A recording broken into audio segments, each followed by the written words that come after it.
out the shuck and jive to get out the muck and mire. And I saw when I see it, nigga, Gangnam style. Blasting all through your speakers on some sonic loud. How you feeling? You good? I might be eating some of these Miss Schubert's biscuits.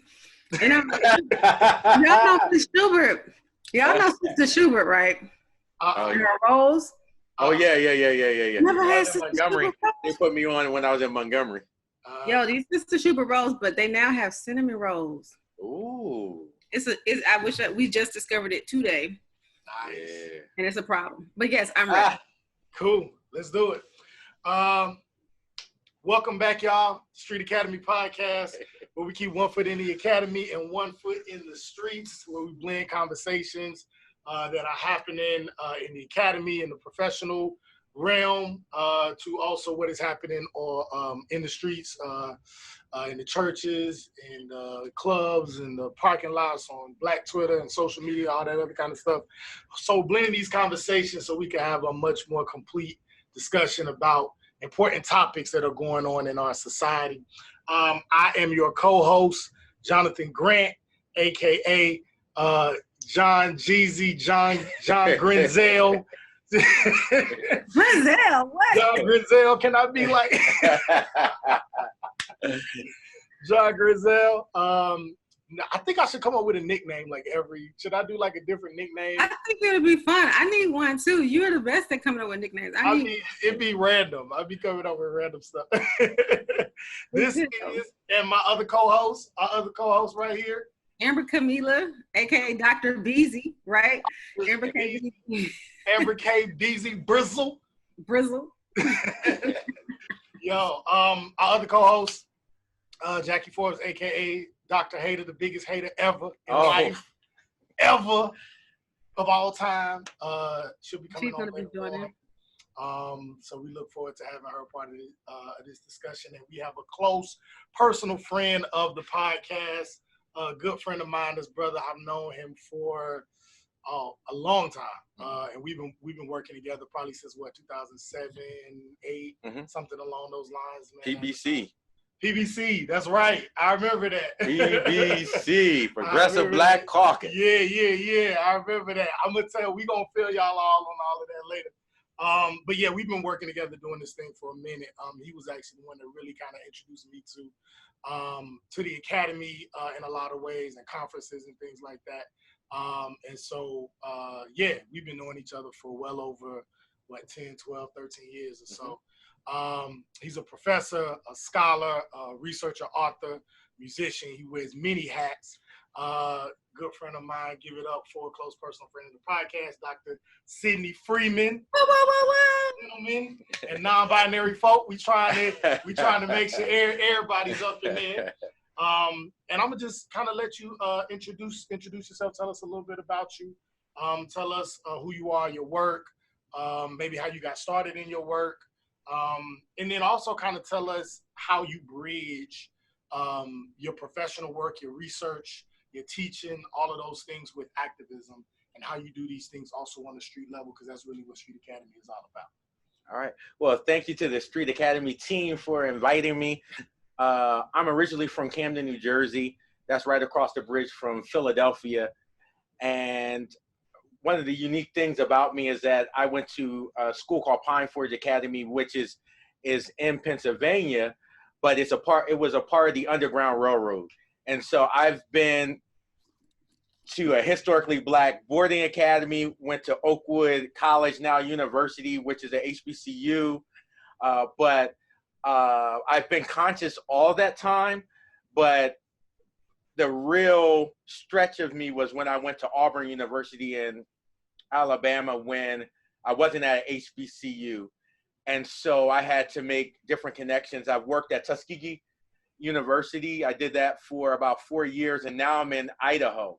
My work that I engage in looks at the experiences of Black administrators and faculty in higher ed. And I also do work on the future of HBCUs. And so that's kind of the work that I'm doing now.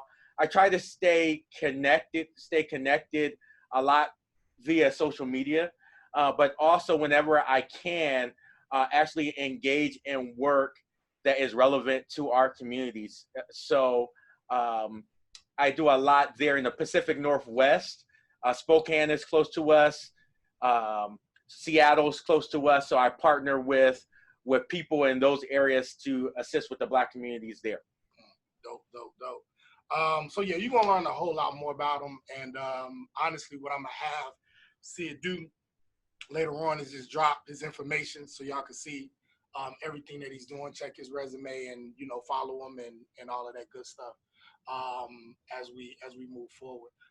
So talk a little bit, I guess, a little bit more about what you do on the grassroots level. So any work that you're doing on the grassroots level. I know you were here in Atlanta, and we're going to talk a little bit more about that, but you've been here in Atlanta for a couple weeks now, getting involved in the protests and the marches, and we'll go into more detail about that. But talk a little bit about just kind of some of the work that you do on the grassroots level. So give you context, I am in Idaho, a town called Moscow, which only has 25,000 people in it. And that it's only 25,000 when we have students. There's about 10 or 11,000. So it's a small rural town. Less than 1% is Black. So a lot of my work has had to be connected with white people, right? And so one of the things I didn't understand was homelessness in the rural context. And so I connected with the United Way. And I'm doing a lot of work. I'm on the United Way's board there in Latah County is our county, and doing a lot around homelessness because it looks different. So for instance, we may not see homelessness like people with cans or maybe tattered clothes. We're seeing a little bit more now that COVID has hit. But mostly what we see is people have tents maybe staying in the back of other people's homes. They may be couch surfing. And so a lot of my work has been, how do we provide sustainable housing for people? And so the United Way has been very instrumental in doing that. And so it was kind of hard for me at first because I'm used to being in a larger city. Like I came from Montgomery, where we were doing a lot of work around education and urban education. But in the space there in Idaho, it was around homelessness, even though it looked different. So a lot of my work has, my actual work on the ground has dealt with those issues. Dope. You got any questions, Amber, you want to? I mean, I'm stuck on that 1% Black. So and as black as you know I am, right? I'm the guy that starts the Progressive Black Caucus, and I'm in a place that has no Black. How does that feel? Just how does it feel being in a place where you are so, I guess, racially and culturally isolated?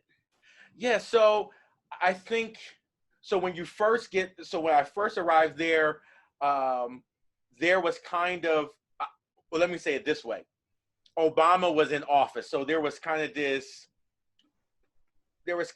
feeling that, we need to be more inclusive. We need to have Black faculty and staff, all those things. So I got there in the fall of 2015.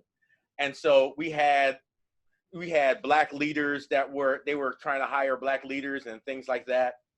And after a while, those individuals started peeling off once Trump came into office, and it wasn't kind of the cool thing to do to have Black people around. And so it's tough. I think it's what's helped me has been that I have,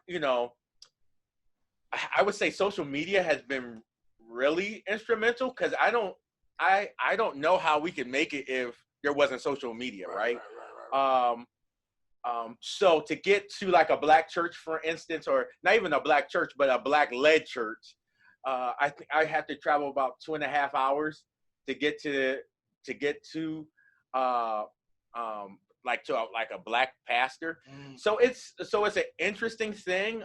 We're trying to, my wife and I are having conversations right now, given the time that we're in. She's from Atlanta, so she's like, get me back home. That's where she is. So I actually, why I'm here in Atlanta right now is that just before everything jumped off in Minnesota, the weekend before, she was getting real homesick.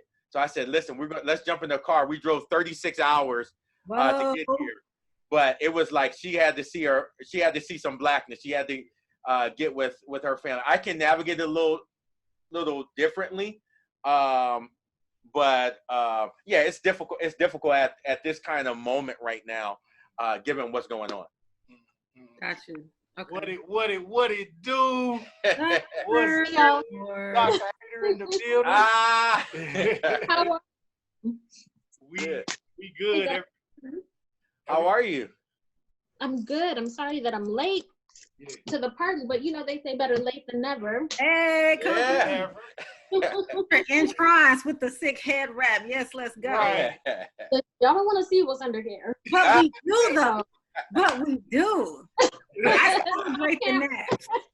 Nappity nap. Let's go. No, you know what's crazy though? I was gonna say something slick. I was gonna make an Aunt Jemima comment, but then I said, you know what? I'm not gonna pull up on Jackie, and you know why? Don't do it. I don't know if y'all saw the Facebook post. Somebody came for the family. Oh, what happened? And Jackie went in. I think we talked about it. And Jackie went in. Let me tell you something. Somebody came for the homies. Yeah. And and it was a white woman, right? It was a white woman.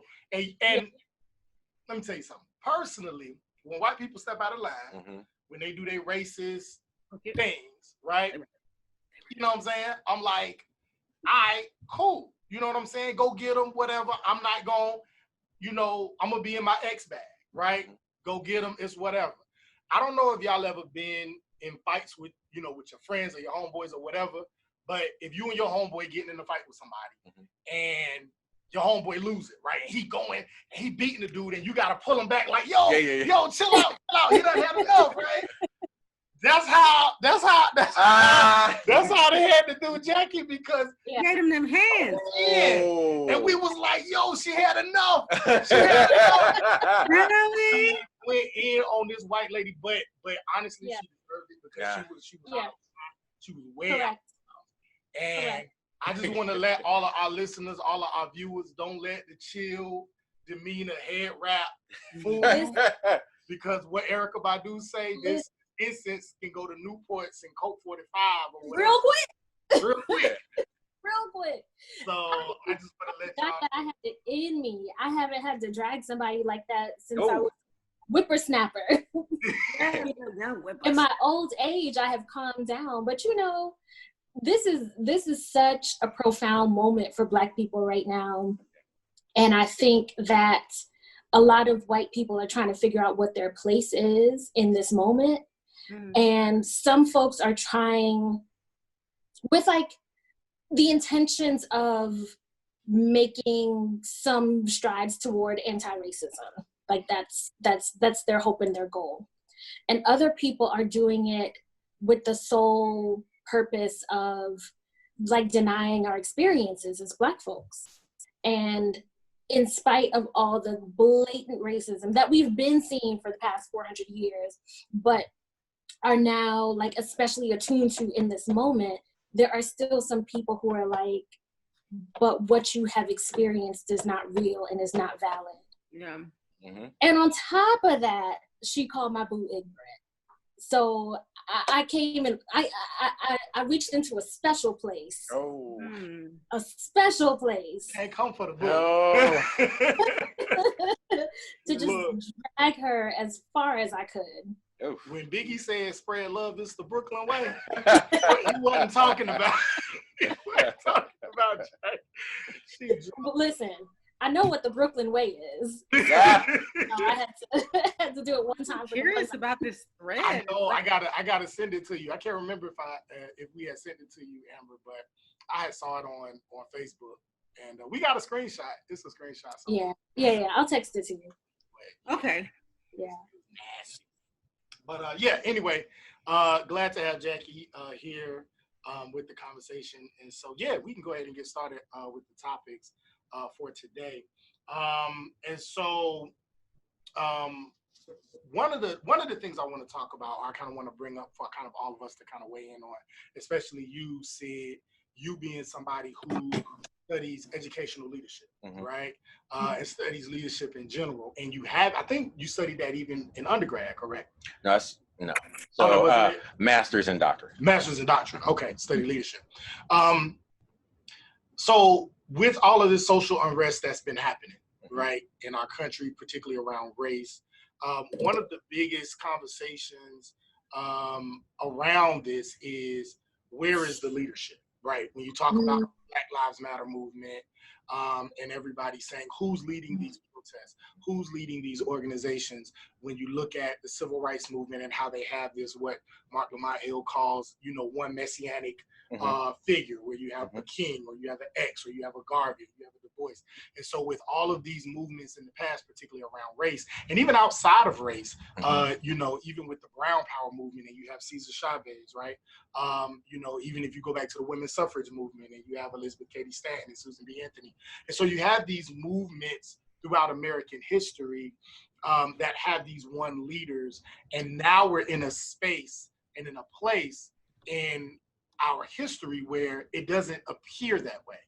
How do you speak to that? Is that a negative thing? Is that a positive thing? Is that just a different way in which movements are starting to form and push our society forward, or is that a point of regression? Just kind of want you to speak to that, and anybody else want to jump in as well. Yeah, I like it. I think one of my first presentations academic presentations I made was about this idea that we had this kind of messianic leadership structure, or we had the one charismatic leader. I think we're in a moment where we have queer women as leaders. I think we're having leaders on the front lines from that particular community, is not someone necessarily coming in and saying, like, let's say MLK may have come to Detroit, or he may have gone to New York, or whatever the case may be, and led from there. No, you having people from their own community stepping up and leading from where they are. So I think there are some great strengths to that strategy. And it also allows people who really, really, really know that community to actually develop their leadership skills in their own community. There are some challenges, of course, there are some challenges with that when you think about from a macro level, right? Organizations, large corporations, or what would I say? The government, when they're negotiating, they're wanting to have one leader. They're wanting to have, who do I speak to, the one person. And now that may not be there in the traditional way, but I actually think this is a great model, a great time that we're in, where we're democratizing leadership in a different way. And I was looking for this term, process-driven leadership. One of my first presentations, I don't know if that was the presentation with you, but when we went to Russ College, but in that presentation, I was talking about the NAACP.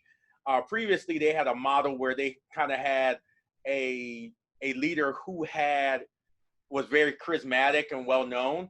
Now you've seen within probably the last 15 years, they've had leaders that were more process-oriented. And so on one end, people are saying, what is the NAACP doing, or what are some of these other organizations doing, because they don't have a charismatic leader?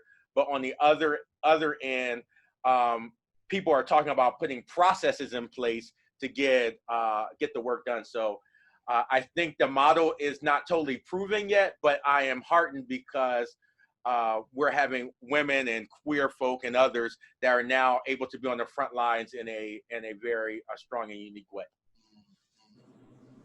I wonder though too, if it's also just being the fact that we're in history right now, in the sense of like it's being made. And so I think what I find interesting is that we're definitely participating in a moment that's going to be documented later. Clearly, it's like 2020 was that year, and we're in this uprising, right? And so what I think about is, the story of the lion and the hunter. It's just like, who's going to be telling the story later? And so I think about the way that we've read the stories of the past. They elevated particular figures all the time. But we know that if there were boycotts, that meant there had to be people there. If there were protests, there were people there, and and all of these leaders couldn't be in all of these places at once.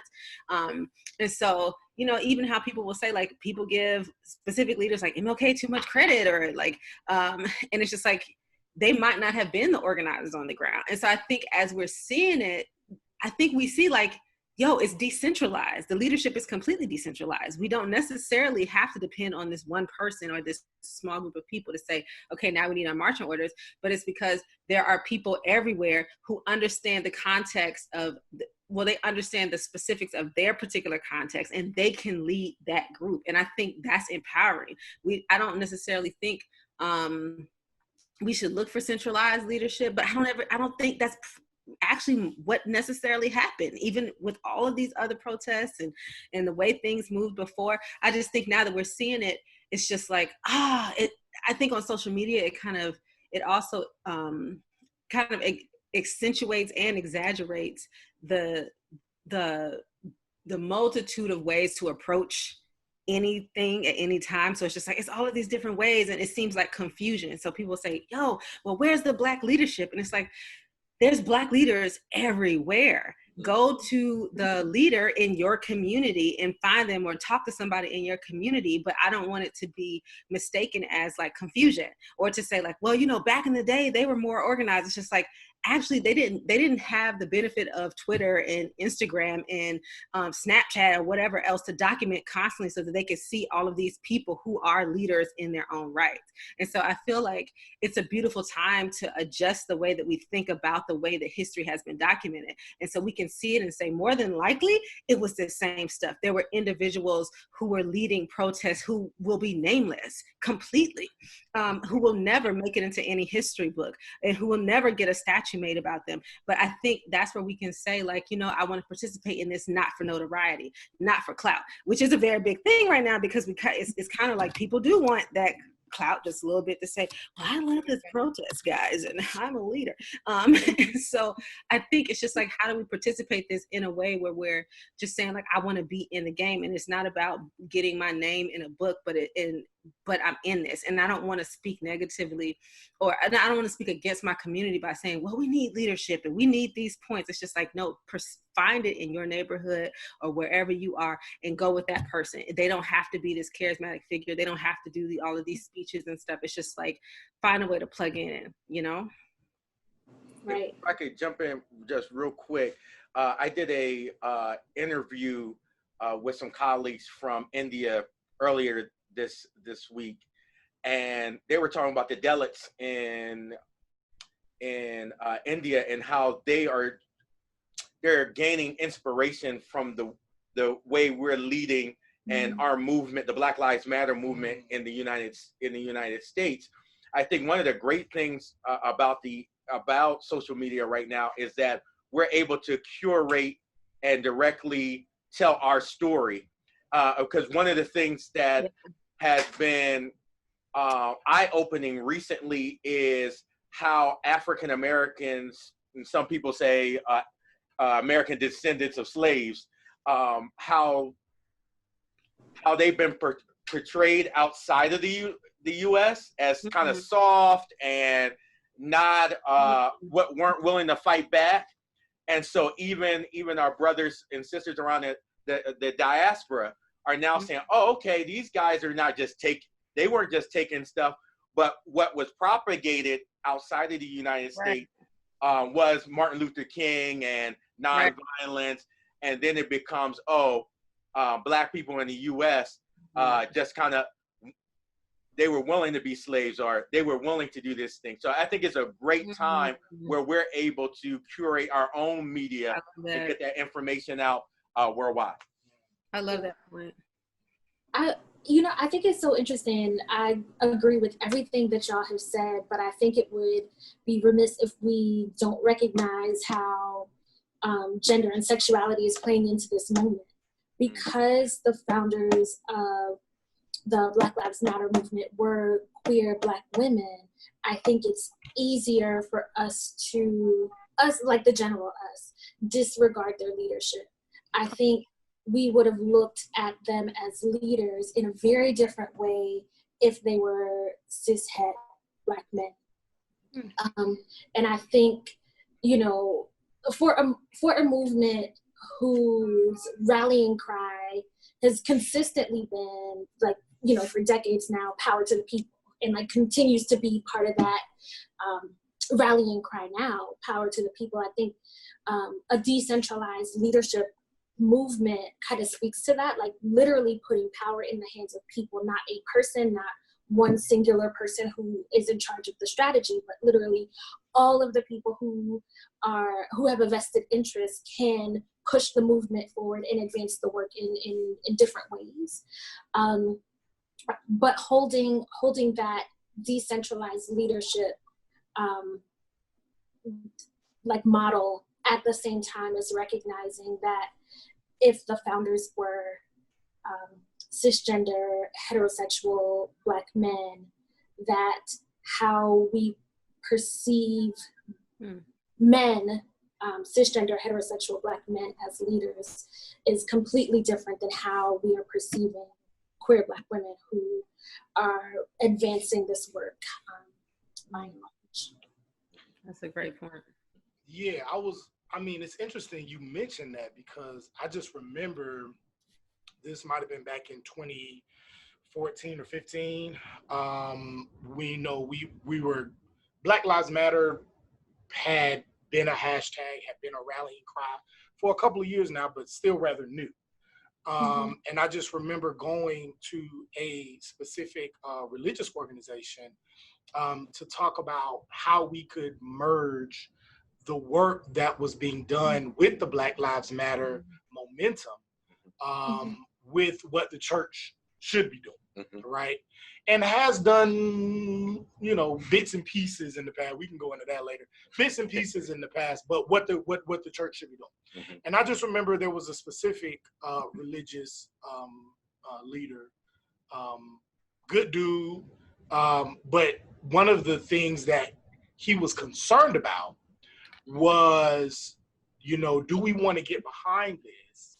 Because the women, you know, the people who started this movement were, like you said, Jackie, were queer people, not because they were women.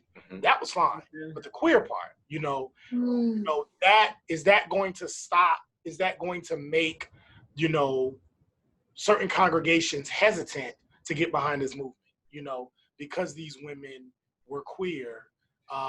Is that suggesting by the church standards that we are supporting this movement? And I just remember thinking to myself, like, you know, why, number one, why it was an issue, I can understand. I see, you know, we already know how churches feel about sexuality and that sort of thing. But to me, it's kind of like, but that's not what this is about. This is about Black lives. This is about all Black people, all Black lives mattering.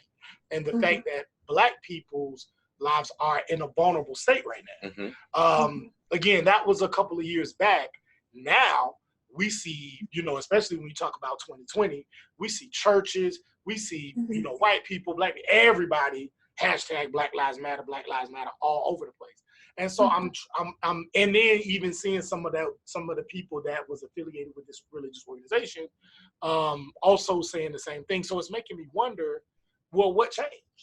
From it being something, I don't know if we want to support it, to 2020, you know, we got signs up. You know what I'm saying? It's the same people still founded the organization and started the movement. So that was kind of interesting to me, especially when we talk about leadership. I'm thinking about what Jackie is pushing me to think about, is that if these three women knew that, right, and said, okay, we won't be at the front. They made a conscious choice to say, we could be at the front, but would that hold back the movement as a whole? So they in some ways censored themselves in a way to to allow the movement to go forward. Mm-hmm. And I'm having, in this moment, I'm having to sit with that, right? Yeah. That and how many times have we as men put our women in that position, right? Where they've had to say, well, I'm going to step back because for this thing to move forward, we have to have a male face on it. So in this case, they may say, or no face at all. Right now, they're saying, okay, we just decentralize it, right? I woke up with this movement of decentralizing leadership rather than necessarily being up front. And that's just something I'm Jackie, thank you for bringing that up, as it's pushing me to kind of sit with this. I'm still struck by the story that you told, John, just about that particular church member who felt that conflict about joining the movement. And it strikes me because it's like we find any reason sometimes to let somebody stay hurt. Yes. Like we'd rather find a reason to not help sometimes. And I'm like, where do we learn this? Like, yeah, they this, but that's why I ain't going, it's like, how, like, and especially as church members, and us having grown up in the church, it's like, that was the motif. It's like, well, we want to help them, but they're LGBTQ. We don't know about their lifestyle. And if we help them in any way, it means that we might support that, and it's just like, when did we start not seeing people as just human beings, just like equals? Like, I get it. I mean, all the isms help that, and we've been embedded in this stuff since we were children, but dang, I'm just so disappointed. I'm just so disappointed in that. It reminds me of this quote from Cornel West, where he said, where he was asked, what keeps him up at night? And he said, it's the growing indifference towards human suffering. Wow. And that always strikes me, because it's like, we just really can just like, we find excuses to just let people remain hurt. Like, we'll let someone, just be on the ground and we just politely step over them. And I mean, I do that too in some ways, because it's like, can you help everybody? I guess you can. I'd be poor. I remember thinking about when I was thinking about New York and whether or not I wanted to live there. And one thing that I felt like I couldn't live in New York necessarily, because, it is, you're walking around. I would have a pedestrian lifestyle, which meant I would encounter a lot of homelessness, or people experiencing homelessness, or also a lot of mental illness. And I realized while walking around, it's just like, I have to desensitize myself a little too much, a little bit more than I would like to, because I have to just keep walking past, because it's just so much. And I'm like, I don't think I want to force myself to desensitize myself in that way, to the degree where I'm just like, okay, I just can't even, it's like every other person. It's like something. I just don't want to be desensitized. And I think in a place like the church, you would think that why wouldn't that be one of the most sensitive places? Why can you see beyond? Is that not the story that we've heard time and time again about the Good Samaritan? Or even the story when Jesus was like, if they were hungry, you fed me. If when I was thirsty, all that. Like, aren't these the stories? But we don't employ them, and I'm just hurt by that. I don't have a solution or nothing. I'm just hurt by that. Nerve-wracking. Talk a little bit about your feelings in terms of where this movement is going, where this hashtag is going. Now that we're in 2020, Black Lives Matter, and this rallying cry has been around for, I would say, maybe 7 to 9 years, maybe. And now it's becoming something a lot more mainstream. What are your thoughts on that? I'm cynical, man. I'm cynical about what do you say? You're optimistically cynical. So I think there's a moment where you can be truthful, or more truthful than we have been in the past. So I'm able to, right now, I sent my colleagues in my office a article called Plantation Politics in Higher Education, right? I can send them an article, my white colleagues from Idaho, an article on plantation politics in higher ed 3 months ago, right? That wouldn't have, I mean, it would have been like, oh, okay. But now it's a moment in which they may be open to it because they're at their churches, they're doing reading groups. They said, you know, why not, you know, look at it from a professional standpoint. However, my thing is policy and practice, right? So if the policies don't change, if there's nothing, and the way in which it is interpreted via practice doesn't change, then what's the point? So I'm very skeptical of just performance. So like right now, my university, all of a sudden they have money to pay for Bakari Sellers to come and speak last night. And then they're talking about trying to get Cornell West. And I'm like, no, that's cool. I'm saying that's cool. But when the Black Student Union says they need $5,000, where's that money at? Yeah. So you can pay Bakari 20, you can pay Cornell West 30,000, right? But then when we're looking for Blacks to have, you know, administrative positions or things like that, we don't have any money. So my thing is that, yes, it's great to have performative acts like writing statements, saying statements that we support Black people and having people speak on campus and creating work groups and things like that. I think those are all things that are great. What I want to see is actual policy put in place. I want to see actual ways of doing things to change. And I'm skeptical because history has shown me that we've had similar moments, not the same exact moment, but similar moments, and we eventually went back to things as usual. So I hate to be cynical like that, but that's kind of where I am at this moment. You know what I feel conflicted about? You know, the Black people, we always the ones talking about it, right? I really want white people to figure this stuff out.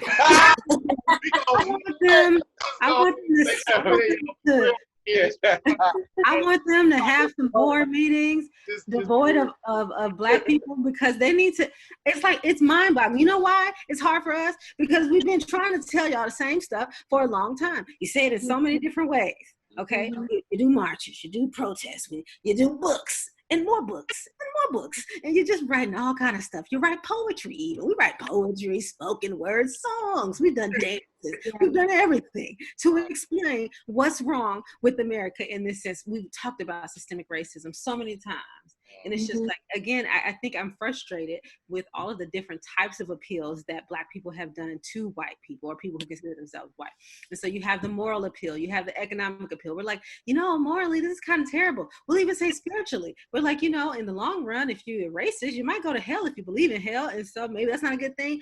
People don't care about that because they interpret the Bible in a specific way. Then you have financially, economically, we're saying like, actually racism harms everybody. This was actually bad for everybody in the community, in the entire country. Not good enough. So it's just like, I don't know what messaging they need. So I need them to get together. And I know in one way it's just like, but if you leave them on their own, what are they going to do? They F up for shit.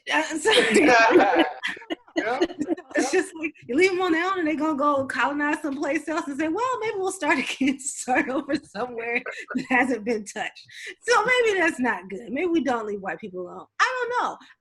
I'm like, we're over here like consternating about like, how do we help? How do we fix this? Because it matters to us, because we're literally dying because of their inability to figure out their white mental illness.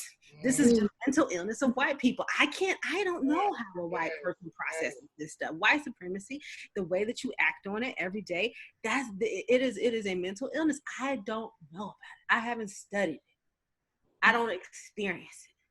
So you figure out your mental illness. It's the same thing, you know, James Baldwin has said it. You know what? I saw this quote and I loved it, and I'm sure y'all have seen it. Dwayne Reed on Twitter. I don't know who he is, but he's at Teach Mr. Reed. And he said, white supremacy won't die until white people see it as a white issue they need to solve rather than a black issue they need to empathize with. Yeah. Yes. Don't empathize with me about this. Don't be my ally. It's not my problem. It's your problem. Yeah. Be an advocate for yourself. In one way now, I kind of feel like it's like ally. Well, we're together in this fight. I want you to take the lead. I want you to figure this out. Granted, of course, we have to be in it because we're dying, and it's just like because we can't just leave them all alone to figure this out, because it's still the casualties are us. But I even feel like the idea of allyship is the idea of we're empathizing with your cause. Right. No, it's not my cause. It's y'all's problem. Y'all invented this. Don't be an ally to me. I don't need an ally. Yeah.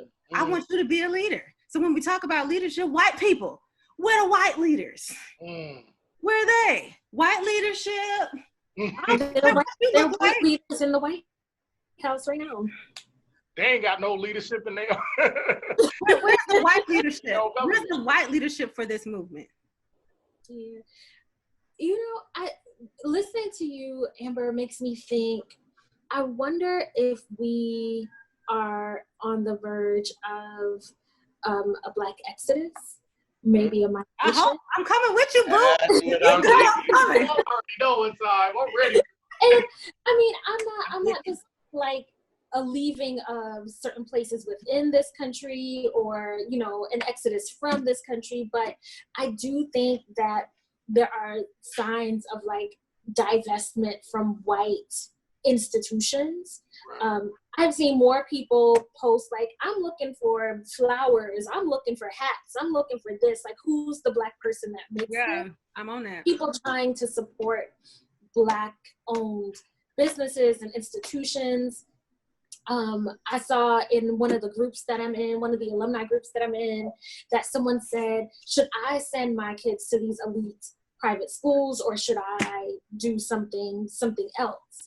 And so I'm just thinking about this moment as like generating the impetus for people just divesting from white institutions, white spaces. And that could mean that Black people get their 2 bags and pack them and head to another place in the world. I have seen this Ghana article about Ghana welcoming African Americans more times than I can count. Right. So I wonder if we're on the verge of divestment and an exodus, a migration, but in coming to the realization that white people have not figured it out. There is no plan for them to figure it out. And another option for us is to leave them to their own devices. Yes. So we could do our own thing over here. You know, I just had an epiphany while you were talking, Jackie. Thank you so much. You know what? When I think about all of these different issues that have happened, and when Black people have been pulled over by the cops and all this stuff, or been called the cops on, we think about, and I mentioned this in the last podcast, George Floyd, he was in a store not owned by Black people. Because he was there, they called the cops on him. Tamir Rice, I'm sure that whatever white person called the cops on him is probably because he's in a neighborhood where a white person lives. Mm-hmm. We think about Sandra Bland, she got pulled over by a white cop wherever she was. I don't know, she probably was in a Black neighborhood, but if we were in a Black place where Black people were policing, where we were community policing, I don't even want to use that term, we were monitoring, helping each other out, I don't know, we don't even have to use it, we'll figure that out another time. But she's by herself, it's a whole different mechanism.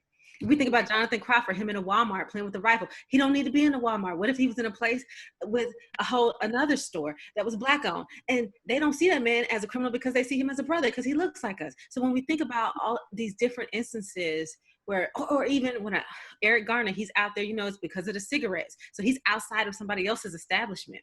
But if we were really in our own Black place, in Black stores with other Black people who get it, we probably would be safe. Well, I've been thinking, and I've kind of made the shift in my research, is that I write for Black people, period, now. And so you'll see, I wrote an article in a religious online magazine. And so in the first paragraph, I kind of just introduced the topic, and I said, I'm speaking to Black people, and make that shift. So my work now is clearly we're in a place where our minds need to be invested in our people. That's kind of where I am. So even if I am in a white space, I'm using those resources, right, to advance our people. No longer am I using my resources to try to advance the white establishment. And so I can't remember the title of this book, but I just purchased it. But it was talking about a movement. I think it was in the 60s or 70s. Essentially, here in the South, essentially Black people would coalesce to the South, Mississippi, Georgia, Alabama, and would be like our own nation state, essentially. Yeah. So I'm reading kind of radical literature on that, and going out of the country. I think one of the things that we have to talk about is there have been these conversations about leaving America and going to West Africa or some part of Africa. However, there is the biggest impediment may be that family members may not want to move, right? They have this kind of investment here. And so that tension is something that I've been thinking about a lot now, because there's people that say, I've invested so much in Atlanta. I've built businesses in Atlanta. Why would I leave Atlanta and go to Africa? Africa is not, I've heard of Africa. I'm for my people, but that's not where I'm from. My people built businesses and things here. And so I'm going through kind of that tension of how to think about that. Anybody else? I mean, at some point, we're gonna have to have the conversation about what it means to divest from capitalism as well. Yes. That's the answer to that question. Because it's to say, well, you're staying for your business. What is your business doing? How is it helping? What's the point of your business? What's the purpose? Well, it does this, blah, blah, blah, blah. Okay, who are your clients? I guess it's just like a return to our values, a return to capitalism has us so brainwashed about everything. As though it's like, maybe you wouldn't need this business if you were someplace else. Maybe you actually wouldn't. Maybe you can sell that business to somebody else, let them figure it out, and you go and actually live the life that you actually want. That might not even be the life that you want. You might feel like you have to have this business so that you can support yourself in this country and maintain a living wage and maintain blah, blah, blah, blah. What if you could live in a place and actually farm, get back to the earth? That's what it means anyway, to like really support yourself and to live. To support yourself, it isn't just having a business. I don't know what kind of business these people might have. It might be a farm, but I'm just saying, like, we are literally like in a crib or I would say a high chair, and we're just being fed by like the white economy and capitalism, because we literally cannot support ourselves. We're like literal babies. So like, I think even when the pandemic started and we started seeing, people had this mad rush to the stores. If the stores were closed and they had no inventory, where would you go for food? Where? Toilet paper. Or toilet paper. Or any of these things. Where would you go? How would you feed yourself? You wouldn't. I mean, that's what Killer Mike, he says that a lot when we talk about this Blexit, right? This black exit, or we talk about building our own nation, but you got to learn how to fish. You got to learn how to farm. You need to learn how to grow your own food. You need to learn how to build your own house. So there are also things that we have to learn that in many ways, especially if we go back to education, and because we've been so indoctrinated into this, this capitalist society in America that we live in, and we typically kind of follow those trends. There was a time where, those skills were necessary for us as a people, and we saw that. and we capitalized on that, and we were able to build our own communities. But when you start to see that shift in education, where we start to switch from learning how to work with our hands and learning those skills to skills that were much more cognitive, right? Learning how to teach, being engineers, being on the brink of technology. And not to say that those things are bad, but then sometimes when you lose those other skills, then that takes away or that seeps out a certain part of your community that you don't realize was a backbone, it was a foundation, and probably could have been your vehicle for actually becoming independent. And so maybe that's something that we need to revisit, you know what I mean, with these normal schools, Oakwood normal school, Tuskegee as a normal school or an industrial school, and bridging that with, you know, the academics and the technology, and also continuing to be on the cusp of what is new and what is forthcoming. You see what I'm saying? Yeah. So I think that's something to consider when we talk about leadership, not just as a person who is a leader, but leadership as a people. How are we leading ourselves towards independence, towards greatness, towards power?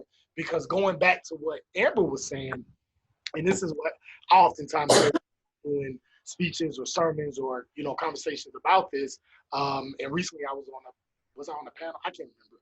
But this conversation, this idea came up. And I always like to say that with white folks only understand power. So trying to convince them of something, you know, like Amber said, morally, economically, or legislatively, that don't work. Stokely Carmichael already told you that don't work. They ain't got no conscience. America ain't got no conscience. So that's why none of that stuff works. All America understands, when I say America, largely white America understands, is power, negotiation of power. I have this, you have that. How can we work this together to achieve whatever it is that we want? And so it's extremely important for Black people to be autonomous, for Black people to be power, for us to focus on Black power, for us to continue to fortify Black power, so that if we then decide that we need to make whatever negotiations we need to make with any other power structure, we can do that from a point of authority, as opposed to trying to convince somebody of something. You know what I'm saying? I don't know. That's you know what? We need. It's a multi-pronged approach at this point. I mean, it has always been that, but it's just like we need the fashion designers because we want to use our own clothes, because we need the farmer who's growing the whatever, maybe he's growing cotton or she's growing cotton at that point. They're growing cotton. And so then we need the people. What'd you say? They're growing that ganja. No, absolutely. We can't even get into that whole. Like Jackie says, the devil's lettuce. Make a salad. Thank you. I'd like a salad, maybe two. But anyway, so it's like we need all of these different people. And I think it's just like we don't have to put a hierarchy on these professions either. That's also something that we've been programmed into thinking like, well, this is better than this is better than this. Yo, we all need each other. Even if you want to go back to the Bible and look at like, well, the body has a head and an arm and a leg and a blah, blah. It's like we all need this stuff. And I think I would love to see that type of leadership too, where we're saying like, hey, where is the directory of all of these different types of workers and different types of skills, so that for everything, if we're really trying to build something, you have a holistic approach. So which is why this movement is so exciting, because there is room for all of that. You know, I think about the civil rights movement, and in order to have a name and a place, you had to fit a certain mold. You had to be affiliated with the church and have be a pastor. And like, there was just a very specific mold that you had to fit to be part of the movement. And I think how this movement is structured, there's room for that. You can be a farmer and be leading in, the area of like health and how to take care of your bodies as Black folks, and pushing against the health structures that completely disregard us. Right. You can be a lawyer. You can be an academic. Like, there's so much room. And you can be a visionary. You can be an activist. You can be a creative. Like, there's so many designer. You can there's so many lanes for us to have and still contribute to the movement. Yeah, I think that's an interesting point. How do we take what we have, because we do have incredible cities like Atlanta, like Houston, places like Chicago, even Charlotte, North Carolina, like just incredible kind of meccas, if you will. You know what I'm saying? These spaces that can be used as a foundation for creating what it is that we're looking for. You know what I'm saying? And so, or even use it as a model for then when we do if we make this grand Brexit or make this, grand gesture into something much more racially autonomous for us, but how can we use what we have as models for that? So I think that's a really good point. I think that would be dope for another session, another episode. For sure. I just have to say this too, though. Going back to the idea of the models, it's just like, do we want a Black Wall Street? I don't want to model anything after Wall Street. That goes back to capitalism, the whole problem of all of this. Y'all are what got us into this. Y'all are what created 2008, that whole bubble, because of the way things are moving. I don't want that. We got to find other models. Yeah, like a Mansa Musa, like what Mansa Musa was. Something like that. You know what I'm saying? We need some models. Yeah. We probably need to look at more African models, African-centered models of what we want our future to look like. Afrofuturism. Let's go into the future. Yeah. Oh, that's another. Oh man, we done got 2-3 episodes out this thing. Well, yo, I know you got to head out. So we really appreciate you being here. So before you leave, yo, just tell the folks where they can find you if they want to learn more about what you're doing, about the work that you're doing. Read some of your articles, your research, your chapters. Just let the people know. Yeah, so just Google Sidney Freeman Jr. Sidney with 2 Y's, SYDNEY, Freeman, FREEMANJR. And I have a Wikipedia with information about me. I have multiple websites, so you're able to get my contact from there. I'm on Twitter. Now I'm on Instagram. I'm not as active as I should be on Instagram, but I have it. And I'm most active on Facebook. I have an open account so people can see what I'm talking about. I'm getting into debates and arguments with people all the time about different things related to Blackness in particular in the religious space. But I'm thankful to your team for allowing me to be a part of this. This was exciting and cool. Yeah. Thank you for coming. Thank you. Yeah, thanks for doing the convo. Awesome. All right, y'all. So this has been another episode of Street Academy Podcast. We appreciate y'all joining us for this conversation. Continue to follow us. Where can they find all of us? You can find me at J. Paul Grant on Instagram, JAY_P_GEE on Facebook, Twitter, J. Paul Grant 1 or Bubba Stanks 03. Was it Bubba Stanks 03? I still ain't looked to see it. Don't even include it. You can also holler at my website, www.jpaulgrant.com. Download Afro-Atlantica, the dopest album to come out in recent. Yeah. It's good. So where can they find y'all? I'm at Amber Kamilah, AMBERKAMILAH on Instagram. I don't really post too much, but I probably will start. So that's where you can find me. Yeah, and I am at Jackademition, JACADEMICIAN on all of the things. So that's where you can find me. Yep. I appreciate y'all. Until next time. Peace. Us that you know got their feet upon the neck of the haters, the game and the devil like came in.